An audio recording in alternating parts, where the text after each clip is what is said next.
Hello,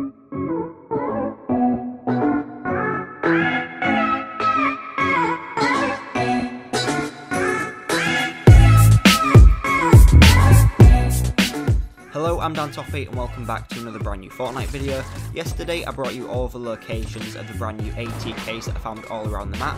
These were brought in as part of the Season 5 update, and today I want to bring you the locations of some other things that were added into the game as part of the Season 5 update. So today I'm going to be showing you all the possible locations around the map where you can find the rifts or the portals. The rifts are a very interesting idea. What they do is they teleport you into the sky and allow you to re-parachute down again, so this means you can cover long distances. It means you can see a long way if you're wanting to spot any players or you want to attack people, you can get to them really quickly. And it also helps you to escape fights if you need to, if people are running after you and you're on really low health. So it's a really useful thing to know where all of these portals are around the map, so you can use them whenever you need them in situations like that. So on screen now is a map showing where all of the possible spawn locations of the rifts and portals are around the map. Obviously, as you can see, most of them are spawning in the new desert biome. I think this is probably because that desert biome is most closely linked into the storyline of how these rifts and portals came into the game. That's where you can find most of them if you are wanting to use them quite a lot.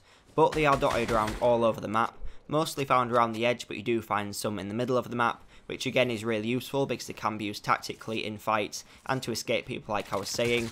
But I think what they wanted to do was use this as a way to transport yourself around the map, to get into the circle when you are quite far away from them, in the same way that they're using the ATKs. They want to speed up the games and to make sure that people survive for longer. Not all the rifts on this map will spawn in every single game, but some of them will spawn in more often than others. The one which I've noticed that seems to always be there is the one down by Dusty Depot. So there they've actually spawned in a new statue, and around that is where you can usually find a few of these rifts and a few chests. So that's one that you really want to be aiming for if you are rotating from somewhere in the north of the map, like Lazy Links. But I just wanted to show you all the map of all the locations of these rifts around the map, because it is such a useful thing to know if you know where they might be spawning in when you really need to use them.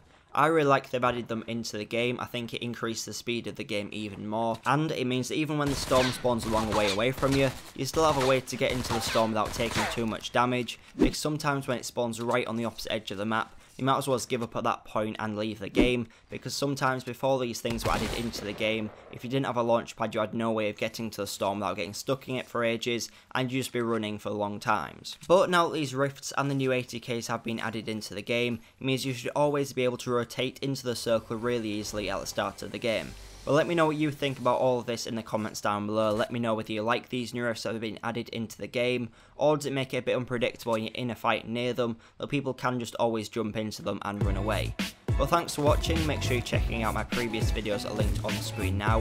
One of them will be my weekly guide for all of the Season 5 Week 1 challenges, and the other one will be my guide for all of the locations of the ATKs found around the map. But thanks for watching, and I'll see you in the next video.